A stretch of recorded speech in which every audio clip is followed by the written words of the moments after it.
Ô, Chat, tu tinha pedido para entrar.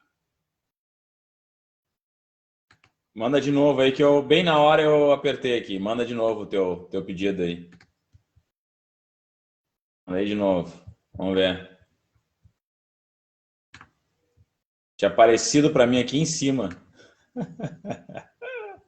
Aí! Aí, agora veio. Agora tu veio. Eu tô aqui, cadê o Abel? Sei lá, que estranho, né? Por que será que dá só no dele isso? Não, eu tenho que dizer para ele tentar várias vezes. Eu agora tentei mais de 5 vezes aí tentar. Ele cai, liga de novo, cai, lá pela Santos ele entra. Nilson, José Francisco, Beto Olivieri, Rita de Cássia Ribeiro, boa tarde para todos vocês. Tamires. Bom, vamos começar nós aqui, vamos torcer para o Abel conseguir entrar. Diz ele para ele entrar, para ele tentar mais de uma vez, cara. Ele deve estar nos assistindo aí. Nem com Chrome, nem com ele. Mas, cara, ele tá. Por que ele tá entrando ali? É só clicar no link. Ele abre no Messenger do Face. Eu entro e ele me tira instantaneamente da sala. Mas tem que tentar mais uma vez. Barbaridade. Eu não tenho como colocar se ele não entrar pelo link, não consigo. Hoje nós vamos debater sobre a fala do Lula, pandemia, Bolsonaro, Sebastião Melo. Não é discutir. É debate, não é discussão. Eu fiz aqui o seguinte, ó, de pauta para nós aqui. Vamos lá, Abel. Tem que ficar entrando e saindo, cara. Daqui a pouco funciona. Eu listei 3 coisas para a gente conversar, né? Primeiro que a gente tem uma semana histórica no Brasil, né? Que o lado muito negativo são os números recordes da Covid, que tem problema tecnicamente, tentando inicializar, não estou conseguindo. Que a gente está batendo recordes, né? Horrorosos. Temos o pronunciamento do ministro Gilmar Mendes e do Fachin e o discurso do Lula. Então também seria interessante o Abel entrar agora para nos dar a luz jurídica desses assuntos. A luz jurídica. A luz jurídica, mas no primeiro momento acho que a gente pode falar da Covid, né, meu velho? Para começar o assunto, assim, que a gente ultrapassou a média diária de 2.000 mortes. Já somos Queria pegar o dado real aqui, mas eu também estou com um probleminha técnico aqui. Já somos o país com a maior média de mortes do mundo. Já 1.000 a mais que os Estados Unidos. 1.000 a mais que os Estados Unidos, né? Somos uma das piores campanhas de vacinação mundial também. Embora o governo toda hora tente mentir a respeito sobre isso, né? Então são assuntos assim que a gente tem que trazer para cá e também pontuar, meu velho. Eu queria que tu falasse muito sobre isso pelo teu conhecimento, que de fato aconteceu o pedido do Sebastião Melo aqui em Porto Alegre, né? Que as pessoas deveriam dar a vida para a economia. E agora a gente tem um cenário de guerra, um cenário traumático. Tem um grande amigo meu que é médico aqui em Porto Alegre, nas UTIs, né? Do Mãe de Deus, inclusive, cara, e o cara tá simplesmente traumatizado. Falei com a esposa dele, foi na quarta-feira, hoje é sexta, né? O cara tá com trauma de guerra e ele é um entre todos os profissionais de saúde, que vai da enfermagem, vai até da parte da limpeza dos hospitais, que não aguentam mais ver corpo, sofrimento e todo esse tipo de dor, num cenário caótico que a gente vem acompanhando. Então, eu queria que tu comentasse, Daniel, para nós, assim, para quem está nos assistindo, todos, né? O que gerou essa fala do Melo e não uma política que fosse de saúde pública, com uma postura de um governo que fosse orientar uma cidade como tem acontecido no Nordeste, ali, os governadores do Nordeste que tem começado a estabilizar a questão do contágio. O que aconteceu? O Henrique disse assim que vai ficar só na audiência hoje. Tentei entrar na sala uma dúzia de vezes com 2 navegadores diferentes, não rolou. Caprichem aí. Pô, que estranho, mas vamos ver, né? De repente na semana que vem a gente consegue. Olha, Chad, é muito, muito triste o que a gente vê em Porto Alegre, porque assim, se tu sai para Bom, tu tá trabalhando num ambiente fechado, né? Vamos dizer assim, o teu local de trabalho não tem aglomeração, né? Tu tá te deslocando. Mas assim, se tu anda pela cidade, eu não tenho saído, porque as sessões da Câmara estão virtuais, né? Então, o trabalho basicamente tem feito virtual. Hoje, por acaso, eu fui na Delegacia de Combate à Intolerância, tinha que fazer um procedimento, né, vinculado àquela nazista lá que fez as declarações em frente ao Palácio Piratini, utilizando uma frase que existe em todos os campos de concentração, que existia, né, essa frase, e ela replicou na frente do Palácio Piratini, ameaçando o governador e utilizando essa frase. Bom, aí eu tive que ir lá, né, dar o depoimento hoje, porque eu fui uma das pessoas que fez essa denúncia aí do boletim de ocorrência desse fato. Bom, mas eu saí e eu fiquei realmente preocupado hoje, porque eu moro na Zona Sul e fui até a Zona Norte, atravessei a cidade e, honestamente, Porto Alegre está na mesma coisa. Não, a gente parece estar numa situação de normalidade. Estamos numa situação, tu observa nitidamente que os salões de beleza estão fazendo uma jogada que tu deixa a cortina a meia altura, mas lá dentro tu via, porque essa rua que eu fui ali na Presidente Roosevelt, tu enxergava, assim, são uns 3, 4 salões, assim, que tem uma sequência, todos eles abertos, todos eles com pessoas dentro cortando cabelo, e isso demonstra nesse microcosmos que a população segue fazendo as suas atividades normalmente. Então, aqueles que realmente, aí nesse aspecto, tu pensa, bom, tá tudo funcionando, só não tá... Na verdade, a única coisa que realmente não está funcionando nesse momento são academias, em tese, as academias. Em tese, porque a gente sabe que tem treino clandestino e tal, mas enfim, assim, descaradamente, os únicos que não estão funcionando assim de forma ostensiva são as academias. E os eventos, né? E os eventos, né? E os eventos. Exato. Né? Então, os eventos, o teatro e tal, né? Esses aí, as academias, são os que não estão nesse momento trabalhando, de fato. Agora, de resto, tudo continua na mesma. Tu vê os mercadinhos, supermercados. E não, claro, eu entendo que tem essas questões de ser, né, questões básicas, que é alimentação e tal. Mas a gente observa que, por exemplo, estofaria aberto, não sei o que aberto, sabe? Ferragens assim, a Bangu, não. A gente, não tem como, tu entende? Na verdade, a gente continua no mesmo ritmo, na mesma pegada, e isso é péssimo, porque isso vai atrasar cada vez mais a nossa recuperação econômica. Porque a gente fica nesse abre e fecha, e aí as pessoas reduzem o fluxo, mas esse meio do caminho é que é complicado nesse momento. E realmente, olha, apareceu o Abel. Agora acho que ele vai entrar aí. Aí! Olha que ele veio. Olha aí. Ativa a câmera, Abel. Agora ele veio. Estão discutindo. Estou apelando para o celular aqui, mas não está ativando a câmera. Não, mas ativa a câmera. Hoje está difícil. Eu sou só o espírito desencarnado do Abel, fantasma. É só o fantasma do Abel. Ô, Abel, vai no cantinho em cima lá do chat que tem um negócio para a câmera ali. Vai lá. Estou procurando. Vai lá, vamos ver, cadê? Mas é isso, então Porto Aprendi Alegre a desligar o microfone. Então, Porto Alegre não teve, na verdade, uma mudança. Essa questão da bandeira preta, de que nós temos restrições, isso é uma falácia. Se a gente observa, tem vários observadores que fazem pesquisas pelo Google. E o Google, ele tem todo mundo que acha que não está sendo monitorado, está sendo monitorado. Então, os aparelhos Android, principalmente, todos eles têm eles avaliam por onde tu está se deslocando.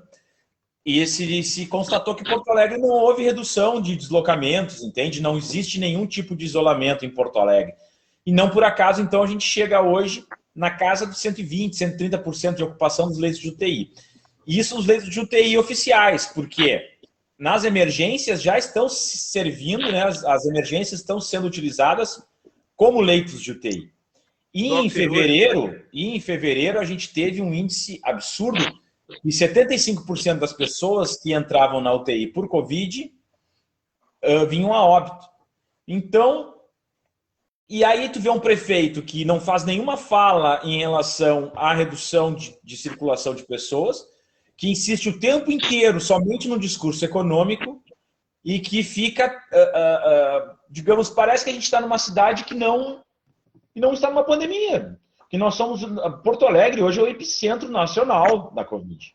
E tu sai na rua agora, vai no supermercado, pega o teu carro, ou enfim, né, dá uma caminhada até o supermercado, ou até mesmo vai pegar o ônibus, é apavorante, é apavorante. A cidade, bom, parece que a gente está em fevereiro de 2020, antes da pandemia explodir. Honestamente, é essa a sensação que eu tenho hoje. Então não tem como dar certo.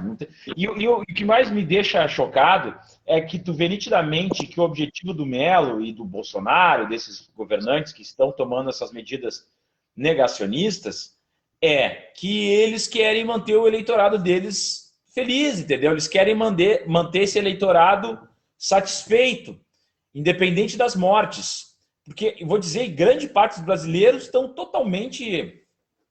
eles perderam a humanidade, perderam a sensibilidade das mortes, perderam essa percepção, né? Sabe? Não realizam o que é ficar entubado numa UTI, né? Não tem respeito e desconsideram o trabalho dos médicos e enfermeiros e técnicos que estão trabalhando, os profissionais dos hospitais, sabe?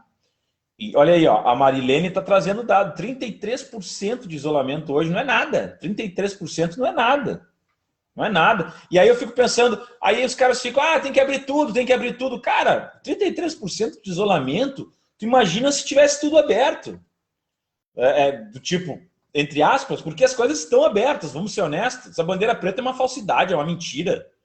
Aí lockdown, nunca fizemos lockdown no Brasil. Lockdown é o seguinte, ninguém sai de casa mesmo, tu tem controle de trânsito, tem uma série de situações.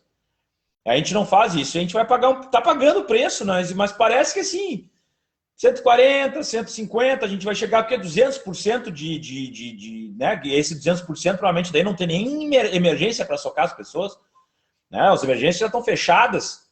A gente tem uma média móvel, a maior média móvel da história do Brasil, agora, essa semana, e não sensibiliza, sabe? Não sensibiliza o prefeito da cidade.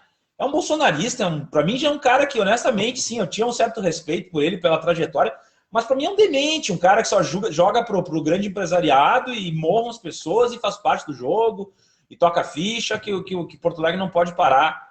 Então, olha aqui, ó, a Mônica colocou outro dado importante. Aqui em Londres estamos em lockdown desde dezembro. Notem que 1/3 da população já foi vacinado e o lockdown segue até abril, porque vacinação sem lockdown é fábrica de variantes.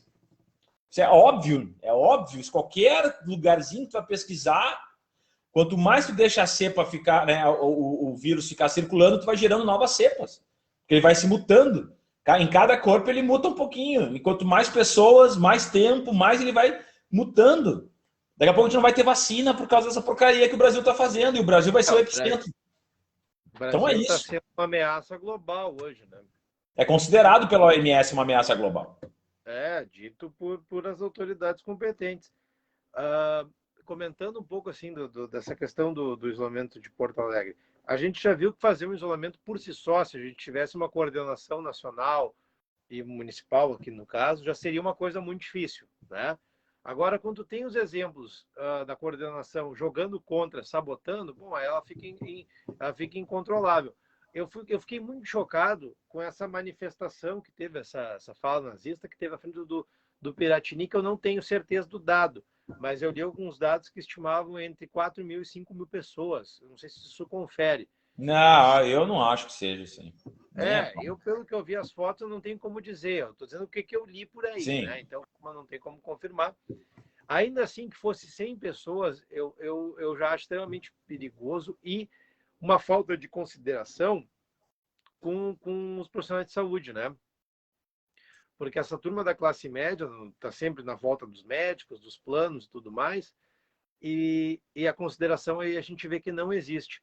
E outra coisa que também me chamou a atenção, isso é botar um dedo numa ferida horrorosa, né? É a falta que faz o programa Mais Médicos. Por quê? Porque uma boa parcela dos médicos aqui de Porto Alegre estão dentro dos consultórios, né? Esses que atendem em particular. nenhum desses se prontificou à linha de frente. Ou seja, a gente tem o mesmo problema, Leonel, que existia antes da pandemia, quando veio mais médicos resolver. Quando tem alguma situação que tem que envolver pobre, um pouco de falta de estrutura, um atendimento mais distante, uma boa parcela da classe médica não se dispõe, né? Aí, então, a gente tem não é, o resultado da pandemia, assim, ao meu ver, ele não é um resultado exclusivamente da pandemia, da falta de... A gente está tendo uma explosão social, né? Escancarando. Sim. Olha aí, ó. Olha aí. Aê! Bem-vindo! Aleluia! Não comemore ainda, tá quase. Tá quase, ainda não veio. Trancou meu aplicativo aqui, mas eu tô achando que vai dar agora. Boa! Oh! Bem-vindo! Tá difícil. Essa tecnologia... Ah, mas agora deu, tô te ouvindo aí. Trancou aqui para mim, eu tô com 3 janelinhas minúsculas e uma mensagem que trancou, mas enquanto não fechar tudo aqui... Tá vindo. Tá vindo pra gente aqui. É. Por favor, continue, não deixe eu atrapalhar vocês aí. Eu já te passo a bola, mas assim, a pandemia como um todo, ela está expondo tudo que tem de podre dentro da sociedade brasileira, né? Tudo que tem de hipocrisia, tudo que tem de incompetência, tudo que tem de falta de coordenação, toda a parte desumana, toda a parte gananciosa, né? Tudo aquilo que era um assunto velado, que a partir...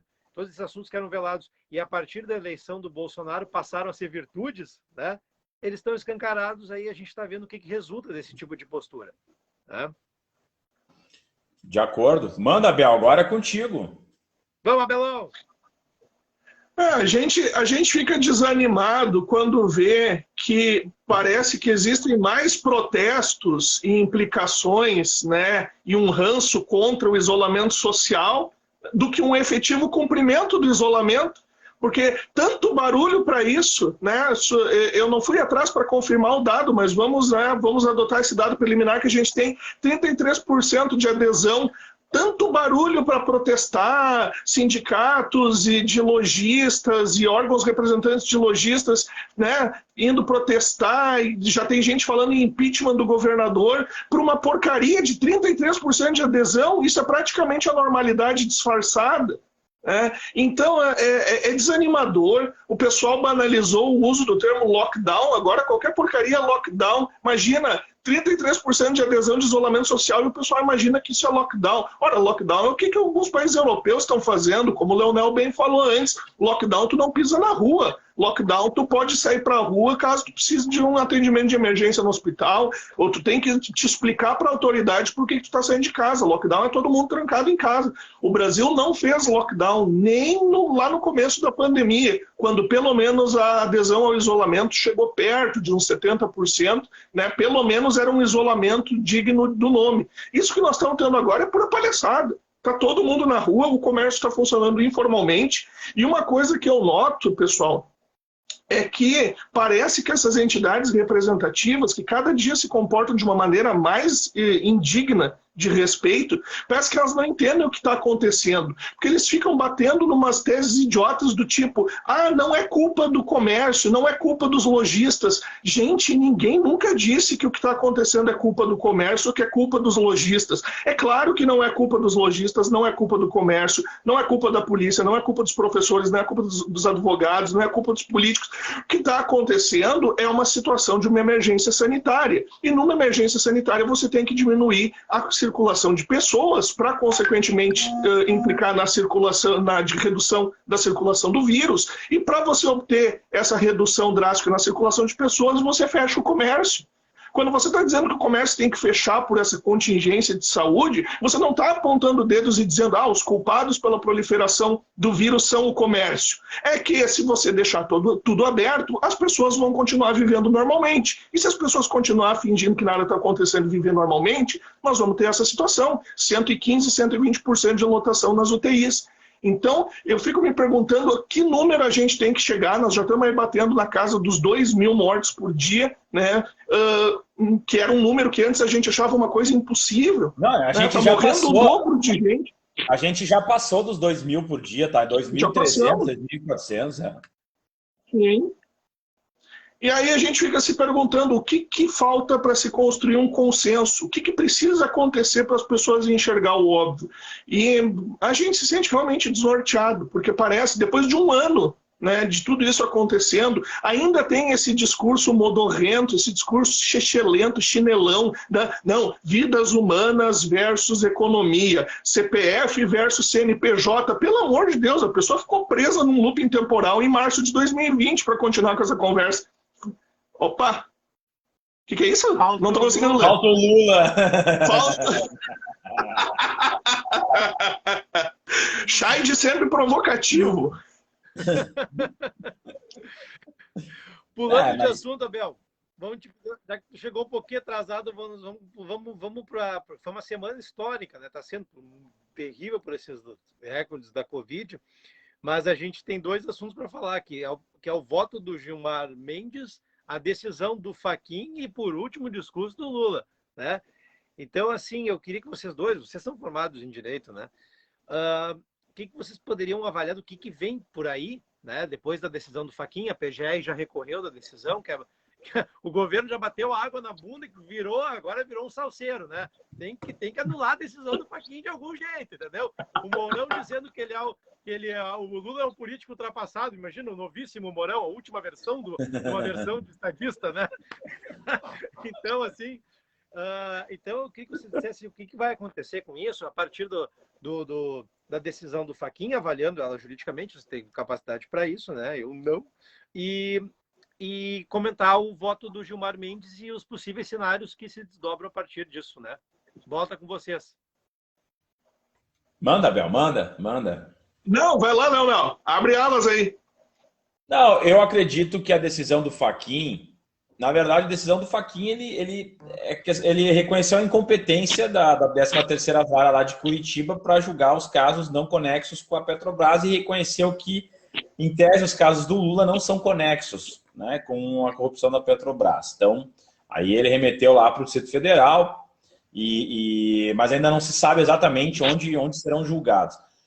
O ponto é, minha opinião, muito bom para o Lula na medida em que, né, tudo foi anulado, né, tudo que foi, não tudo, mas, digamos, a condenação foi anulada, as 2 condenações, os outros processos que estavam tramitando foram também trancados e foram direcionados, né, foram redistribuídos para outra vara, para outra circunscrição. Agora, a questão que eu acho mais complexa nisso é que, eu acho que o Abel vai concordar comigo, que, na verdade, essa decisão do Fachin tinha como objetivo proteger o Moro, via de regra, né, que era o processo de suspeição e tal, mas, no final, o STF meio que desconsiderou e seguiu tocando fogo nele, né?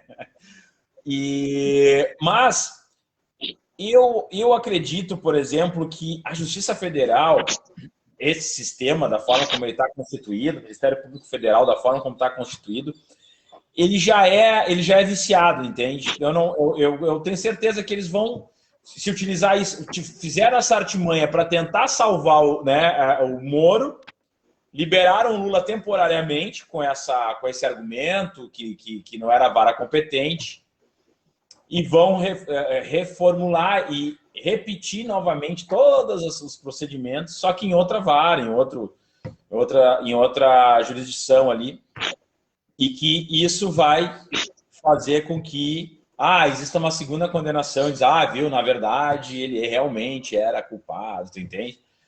Eu não ponho fé nessa justiça da forma como está estruturada, principalmente a Justiça Federal, da forma como ela foi aparelhada, é bem complexo. Mas é um período muito feliz, assim, é um período muito positivo, né, para a política. A gente viu que a presença do Lula no campo político causou um novo suspiro, uma nova expectativa de um futuro melhor para o Brasil. Então, quer dizer que é uma figura, e forçou, inclusive, o Bolsonaro a ir atrás da vacina, a reconhecer o uso da máscara, até um globo ele colocou em cima da mesa. Durou um dia.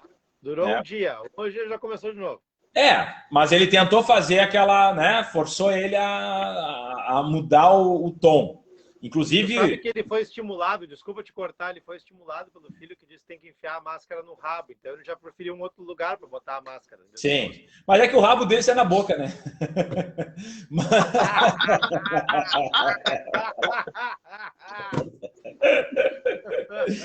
Mas é isso, então... E o Gilmar Mendes tratorou, né? Tratorou o Moro e a Lava Jato. E agora tem que esperar, né? Mas passar para o Abel fazer a análise dele. Pois bem, eu comentei algumas, né? Tracei ali algumas considerações sobre a decisão monocrática do ministro Fachin de segunda-feira e sobre os primeiros votos que já foram dados na sessão da segunda turma do STF na terça-feira, incluindo os do ministro Gilmar Mendes e do ministro Lewandowski. O nome do artigo é Dois Lados de uma Mesma Moeda, foi publicado no portal jurídico Migalhas, quem quiser dar uma conferida depois, eu posso deixar o link ali também nos comentários. Deixa o link nos comentários aqui, pessoal, clicar ali. Mas, assim, sucintamente, o que a gente pode dizer? A decisão do ministro Fachin termina com uma das coisas, um dos fenômenos jurídicos mais bizarros dos últimos anos em termos de direito no nosso país e que foi continuamente denunciado ao longo dos anos pela comunidade jurídica do Brasil, que é essa etérea, bizarra competência universal da 13ª Vara Federal de Curitiba, que atraía os casos mais díspares, como se fosse uma espécie de buraco negro. E as pessoas não entendiam, tá, mas espera um pouco, qual é o fundamento disso que está sendo julgado lá? E isso representava uma clara violação a um princípio jurídico que é muito caro para o nosso direito e que é base de um direito democrático, de um processo democrático, que é o princípio do juízo natural. Que é o quê? Você não pode escolher a dedo, onde é que qual juiz eu vou dar isso aqui para julgar? Eu estou entrando com um processo contra o Leonel, eu não gosto do Leonel, então eu vou procurar um juiz que não gosta do Leonel para garantir que ele tenha a pior tramitação e a pior decisão possível. Não existe isso.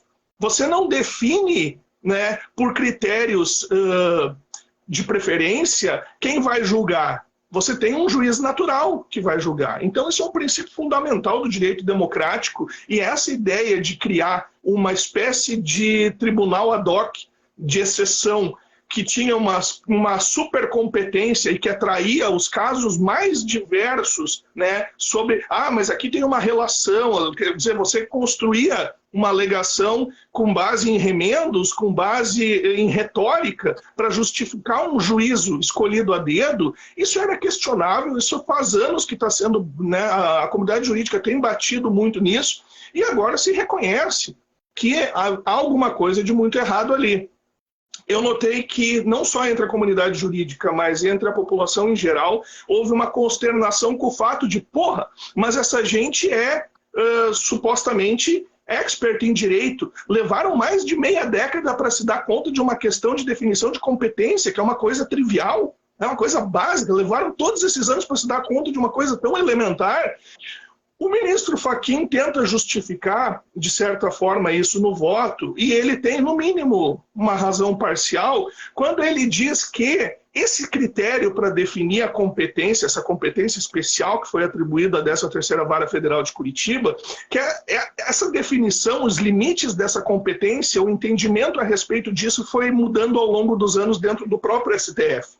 Então, o argumento que o ministro Fachin dá é de que agora, na análise específica deste habeas corpus, deste último da defesa do ex-presidente Lula, pela primeira vez o STF teve que enfrentar a questão da competência sob a luz do entendimento atual sobre os limites da competência de Curitiba. Por isso, ele pode justificar que as decisões anteriores que foram dadas em relação à competência foram num outro sentido e que agora estão indo nesse sentido diverso. Eu diria que explica, né, talvez não justifique inteiramente, mas há uma racionalidade dentro desse argumento que se tenta construir, mas, ainda que se entenda que tenha sido tardio, pelo menos antes tarde do que nunca, se reconhece a injustiça de querer, a pau e corda, colocar um caso onde ninguém conseguiu demonstrar a relação mínima que fosse com os tais escândalos na Petrobras, que ninguém nega que existiram. Eu acho que a essa altura do campeonato ninguém vai negar que existiram casos de corrupção nos governos do PT, que tinha gente corrupta na Petrobras, só que daí não justifica que você pode escolher esse ou aquele político, e daí qualquer coisa que você constrói ali, que aquilo ali vai estar vinculado à tal da corrupção da Petrobras, você não precisa mostrar. Aí você fala em atos indeterminados. Pelo amor de Deus, você não pode botar alguém na cadeia sob o argumento de que a pessoa praticou atos indeterminados. Já imaginaram o carnaval que ia ser, né? Então essa questão da competência estava caindo de maduro, e uma das coisas que eu defendo nesse artigo que eu fiz referência antes é que não tem muito como afastar, nesse caso, a questão da análise da competência com a análise da suspeição do Moro.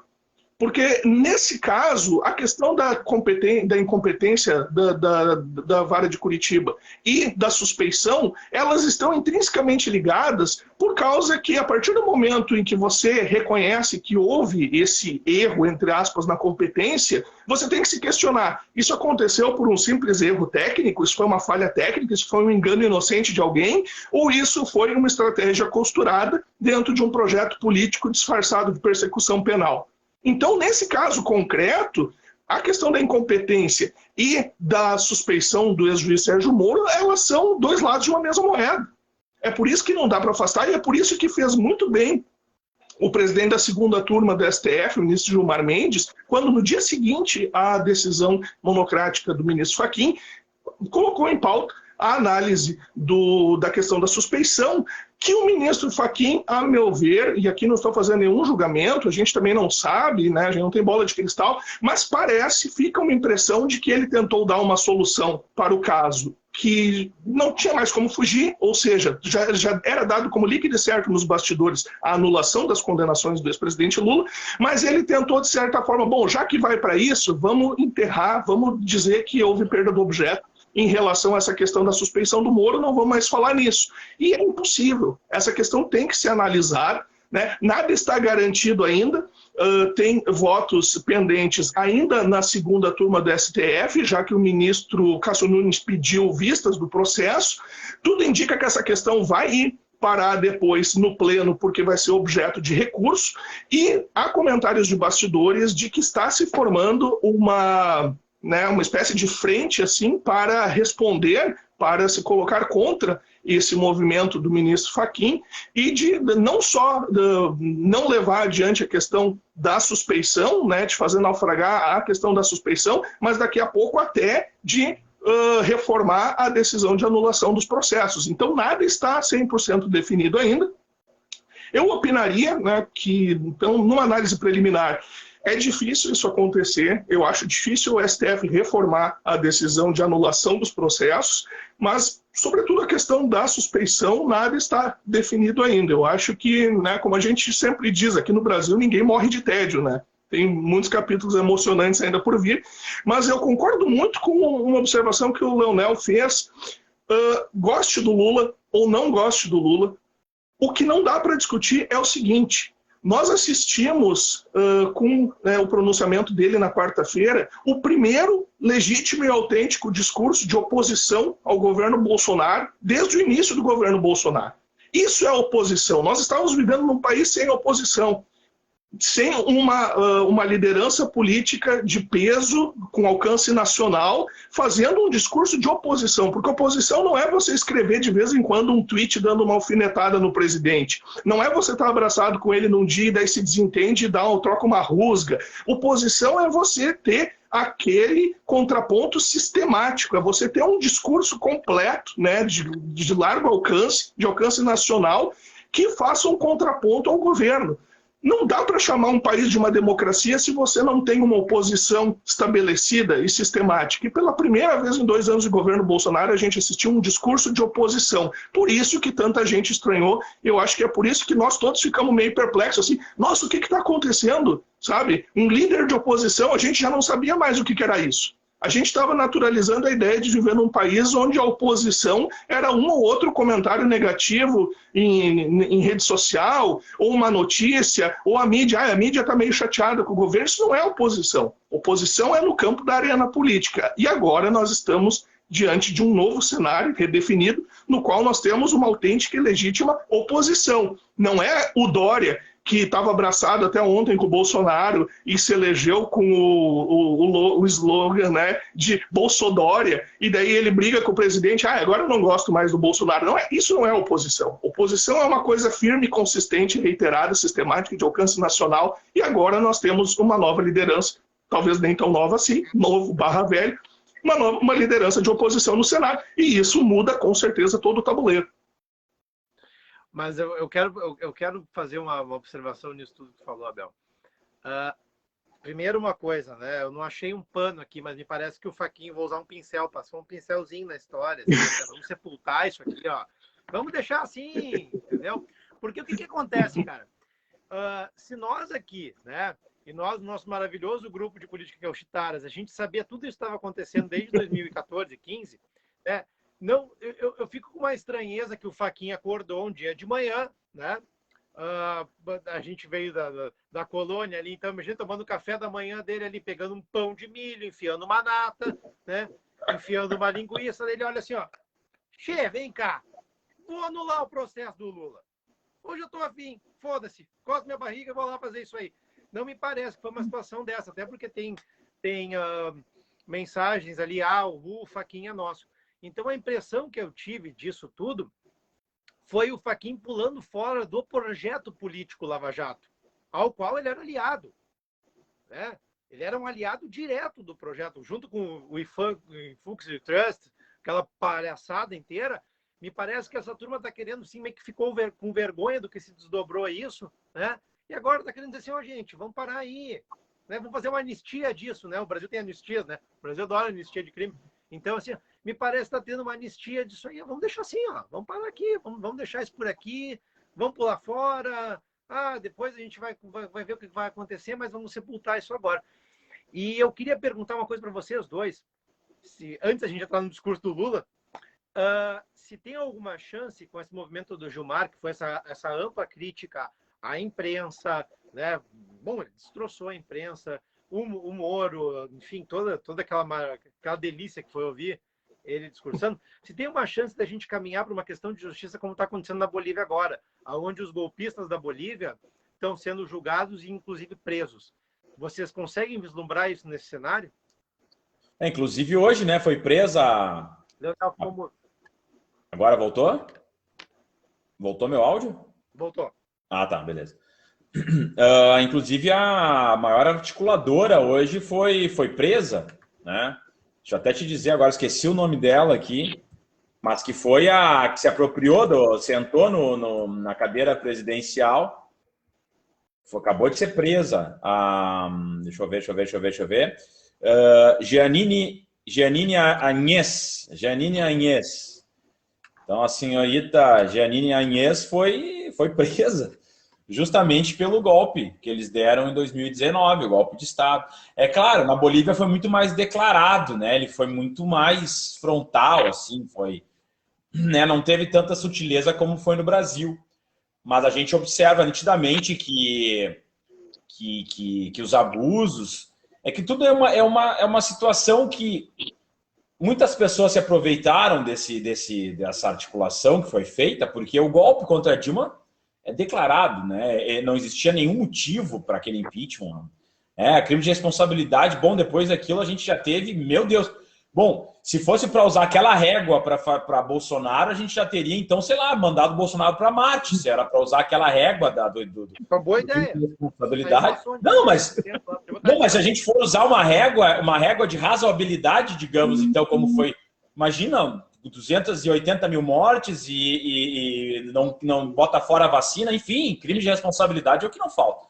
Mas, então a gente observa que aos poucos, alguns vão saltando fora do barco e alguns vão ser punidos. Agora, a gente sabe que no Brasil, né, o judiciário ele é muito judiciário, o Ministério Público são muito corporativistas. Então, acho difícil que a gente tenha um avanço assim, no nível da Bolívia, por exemplo.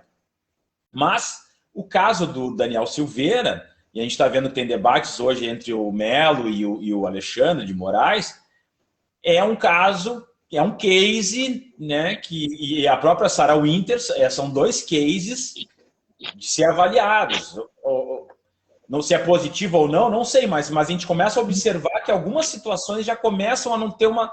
Né, o STF começa, claro que não tem a ver com o que a gente está falando, que é a questão do golpe, dos julgamentos, daqueles que fizeram isso e aquilo, mas é uma postura diferenciada do que vinha sendo colocado em prática até aqui, que era uma leniência total a qualquer tipo de discurso antidemocrático ou de quebra do Estado de Direito, e que favorecia, inclusive, muitos desses ministros que estão lá, e agora meio que a gente observa que a tolerância ela tá reduzindo a bem baixo nível de tolerância em relação a esses grupos. É isso que eu acho que é mais fácil que exista, por exemplo, esses grupos de intolerância comecem a responder diretamente, né, do que o pessoal da Lava Jato, o pessoal da... Talvez o Moro, como ele está sem respaldo, né, respaldo institucional, talvez sim, talvez ele seja derretido ao máximo. Até porque se ele não tiver mais nenhum tipo de utilidade para o PSDB ou para algum partido da centro-direita na eleição de 2022. Se ele for peça, né, descartável nesse jogo, então ele fica por ele mesmo trabalhando na iniciativa privada, né, na advocacia, na advocacia privada, então, né, fazendo advocacy, não sei o quê. Então, isso vai enfraquecer ele, né, que ele pode ser realmente punido. Agora, eu acredito que o STF tem esse ímpeto, não sei o que o Abel avalia, mas me parece ter um certo ímpeto em dar uma enquadrada no Moro agora. Mas aí, ainda como foi pedido vistas, tem que avaliar bem o quadro, porque o Moro ele não tem nem o apoio da extrema-direita, nem o apoio da esquerda, por óbvio, e a centro-direita também ele está sem muito espaço ali, ele ficou muito... politicamente, porque o STF, esses julgamentos, são muito políticos, né? Politicamente, ele ficou bem isolado ultimamente. Então, não sei que quadro tá, né? Eu faço um adendo, assim, ele não tem o apoio da centro-direita, não tem o apoio da esquerda, ele tá ali no meio do centro, que é a direita, e ele tem um desejo meu de dar uma surra neles. Porque, olha, que bagunça, cara! Que bagunça, né? E aí nós temos uma outra coisa, passar a bola para o Abel, e aí o Abel fala no curso do Lula, que nós temos um lavajatista iluminista chamado Luiz Roberto Barroso, né? E o Barroso, ele está presidindo o TSE. Uma vez que o Moro cai em suspensão, o Lula teve os direitos todos, vai vir para fora as entregas do Lava Jato mais agora, o pessoal vai para cima deles. Como é que fica o resultado das eleições de 2018? Porque quem elegeu o Bolsonaro e assumiu o cargo depois foi toda a movimentação da Lava Jato. Então, foi uma fraude na prisão do Lula, que está sendo provado agora. Nós já sabíamos, evidente, sempre sabe de tudo, muito antes de todo mundo. Mas o que comprometeu agora a eleição de 2018? Como é que eles vão esconder esse problema? O que o Barroso vai se pronunciar? Não vai se esconder? Vai chamar o Gilmar vai dizer que o que sai da boca do Gilmar é Bíris? O que ele vai fazer nesse momento?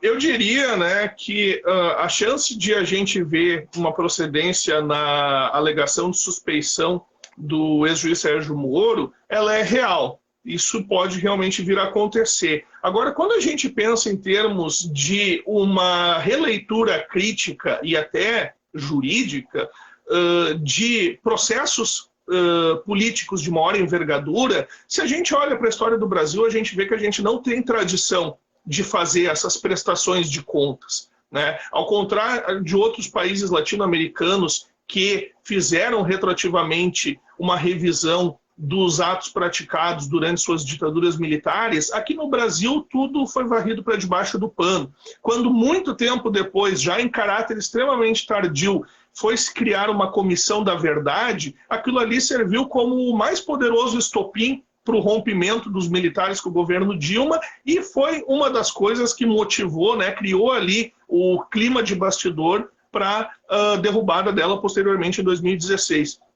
Então eu realmente não acredito que o processo eleitoral de 2018 vai ser colocado numa análise retroativa de como aquilo ali representou uma violação da democracia, de como é absurdo você colocar o líder da oposição que está em primeiro nas pesquisas, colocar esse sujeito na cadeia no ano das eleições, né? Lembrando que era um cara que estaria, em tese, respondendo por crimes cometidos enquanto era presidente. E já não era mais presidente há 6 anos quando foi tornado réu.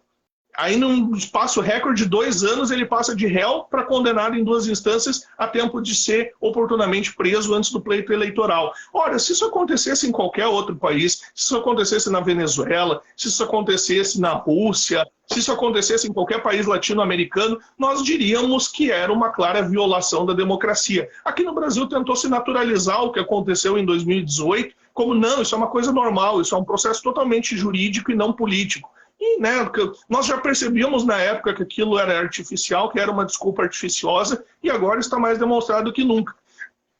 Mas eu não vejo possibilidade de nós termos, né, um préstimo de contas histórico em relação a isso, muito menos com consequências penais e jurídicas em relação a isso, e tampouco em relação ao processo do golpeachment sofrido pela ex-presidente Dilma em 2016, que foi, né, aí a gente tem que se dizer, ele foi do ponto de vista formal melhor elaborado do que, por exemplo, esse golpe que houve em 2019 na Bolívia, que foi um golpe de Estado clássico, né? Aí não tem como disfarçar, não tem como botar a pecha de impeachment, foi um golpe de Estado clássico.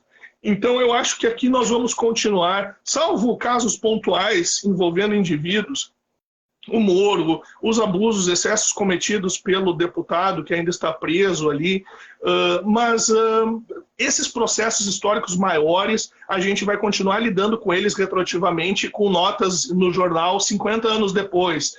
Talvez lá em 2050, 2060 vai ter uma notinha no Globo. Não, nós reconhecemos que realmente o nosso apoio ao impeachment de 2016 foi equivocado, que o impeachment não tinha bases legais e que foi um atropelo institucional. E hoje nós, dos editores do jornal, nos arrependemos. Só que isso não resolve nada, né? Que nem a nota do Globo de 2013 pedindo desculpas pelo apoio ao golpe militar de 64. Adianta pedir desculpas 50 anos depois? Então a gente tem que fortalecer o nosso direito e as nossas instituições para evitar que esse tipo de vigarice seja praticado nos bastidores institucionais, impedir que isso aconteça, porque depois não adianta chorar pelo leite derramado. Mas vamos ter um pouquinho de esperança no nosso papo. E o Lula, hein, gente? E o Lula?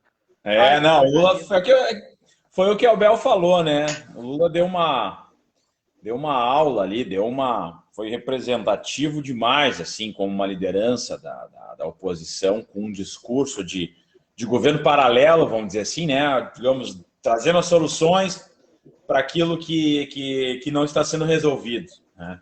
E soluções inacreditavelmente racionais e simples, né? Não simples não, mas eu digo, quem pensaria diferente daquilo no mundo normal, né? No mundo que a gente não tivesse nessa loucura. Mas, para ver, né, a gente ficou, como o Abel falou, a gente ficou chocado com obviedades, assim, né, mas vindo de uma liderança que realmente administrou o país e conseguiu trazer respostas para diversos pontos, assim. Então, o pessoal está até comentando aqui, né, discurso plausível e não vômito que Bolsonaro. Enfim, tem vários comentários aqui bem interessantes sobre o que a gente estava comentando, até em relação aos julgamentos aí. Mas basicamente é isso. Eu acho que deu uma oxigenada, assim. O Brasil deu uma melhorada, pelo menos algumas horas ali naquele discurso, e depois a gente caiu na realidade de novo. Mas dá um ânimo, né, saber que existe uma potência. E eu falei esses dias, me perguntaram. Eu disse, para mim, o Lula, lógico, eu sempre fiquei na dúvida se era o Lula ou Getúlio Vargas, os dois maiores políticos, né, brasileiros, os dois maiores estadistas brasileiros. Sempre fiquei nessa dúvida em qual dos dois, para mim, seria o maior deles, né? Eu disse, Getúlio, Petrobras, agentes trabalhistas, enfim. Mas hoje eu coloco o Lula à frente do Getúlio Vargas pelo tempo de permanência dele pautando a política nacional. Se a gente for observar, mesmo quando ele é derrotado eleitoralmente, ele pautou aquela eleição, desde que a gente voltou à democracia. Eu acho que teu nome é Leonel Fachin, né? Porque tu tá chegando atrasado. E aí tu tem essa lógica, né, de ter uma liderança há 40 e poucos anos, pauta política nacional, mesmo quando ele é derrotado, não pode concorrer a uma eleição, ele é a pauta principal de uma eleição, e ele já foi destruído várias e várias vezes, e quando se acha que não, agora acabou, ele vem e se reconstrói. Quando acha que ele não vai conseguir eleger uma sucessora, ele vai lá e elege, e reelege essa sucessora sozinho, porque, né, basicamente, claro, tem toda a questão partidária, mas foi como que foi colocado. O Lula, ele transcende qualquer aspecto, né, nesse sentido. Então, para mim, né, é considerado o presidente aí, né, que trouxe índices econômicos consideráveis, trouxe estabilidade, enfim. Mas gosto ou não gosto do Lula, aquela questão, a gente tem que analisar a figura política, né? De que nem Getúlio Vargas. Eu não tenho admiração pela fase fascista do Getúlio, mas é indiscutível que ele moldou o país. A figura dele moldou o país. E eu acredito que o Lula seja... Eu sempre fiquei nessa dúvida. Eu coloco hoje o Lula à frente de Getúlio Vargas, né? Nesses dois maiores, assim, para mim não tem... São muito distantes de qualquer outra liderança nacional. Você sabe que antes de passar a bola para o Abel, eu vou passar uma impressão que eu tive, que eu acho que vocês vão concordar com ela, que pela primeira vez desde 2016, né, a gente teve um discurso em âmbito nacional de um grande líder falando a respeito de um projeto de país, né, e não de delírios, né. Então, eu acho que isso deixou muita gente chocada, porque tem muitas pessoas assim que estão entrando agora na vida adulta, que não pegaram a fase do Lula, e que olharam assim, não, peraí, esse discurso tem lógica, ele está falando comigo, né? Então, isso que me passou assim, foi a primeira vez em muito tempo que a gente teve, de fato, um líder dessa magnitude lançando um discurso de projeto de país. Abel, vou passar a bola para ti, porque a gente está chegando no fim, vai cair a live, a gente tem 3 minutos ou 5 minutos, uma coisa assim, e agora está contigo, tu já chama a despedida aí. Vai lá. Tá, joia.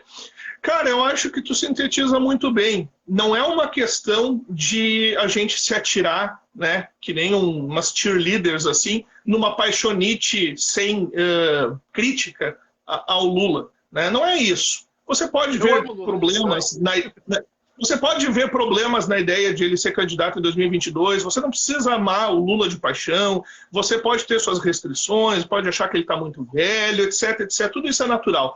Só que nós temos que concordar com o básico em termos de análise política, que é o quê? Nós passamos por alguns anos de criminalização da política, no qual os políticos tinham que se apresentar como não políticos, no qual o discurso dos políticos era não fazer política. Votem em mim porque eu não sou político, votem em mim porque se eleito eu não farei política. Esse tipo de coisa, que a gente sabia que podia funcionar durante curto espaço de tempo como marketing, propaganda, mas que não tem o menor sentido, não tem o menor fundamento, não tem como frutificar na prática. Com essa anulação das condenações do Lula e com o retorno do Lula ao palco político, o que a gente tem no plano simbólico é o retorno da legitimidade da política. E por isso que hoje nós ficamos tão impressionados com uma coisa que em outros tempos era normal, um discurso político sólido de qualidade. E a gente fica, nossa, que coisa diferente é essa? Fazendo uma analogia, mais ou menos como se a gente, por causa do coronavírus, ficar aí 5 anos sem ir num show, daqui a pouco a gente vai poder ir num show de novo, a gente talvez até vá num show de uma banda mediana, só que a gente vai ficar com o queixo lá no show, porque, eu não lembrava mais como era ver um artista tocando ao vivo, uma banda tocando ao vivo, eu não lembrava mais a emoção, né? Tá com o coração disparando assim. A gente não sabia mais como era uma oposição política consistente, sólida, de verdade. A gente não lembrava mais como é que era a política livre desses preconceitos de criminalização e coisa e tal. Nós temos que separar os bons políticos dos maus políticos, mas nós temos que aceitar a reintrodução da legitimidade na política, na nossa democracia, e isso é saudável, goste do Lula ou não. Gente, chamamos aqui, foi mais um Soma de Ideias agora, nesse formato, até as coisas pelo menos amenizarem um pouco. Foi um prazer estar com os senhores, tá? Eu sou o André Scheidt, até semana que vem. Eu sou Henrique Abel, até prova em contrário. E eu sou o Leonel Hadi e queria agradecer ao Estúdio Soma mais uma vez aí, porque nós deveríamos estar no Estúdio Soma, o melhor estúdio do Rio Grande do Sul. Do mundo? Do mundo. É que o Rio Grande do Sul é mais do que o mundo, né, cara? Sim. Gente, valeu, bom fim de semana, pessoal. Bom fim de semana. Contamos com a audiência de vocês aí. Sexta-feira que vem estamos de volta, 17 horas. Valeu! Grande abraço. Se cuidem, pessoal. Se cuidem. Álcool, máscara. Valeu!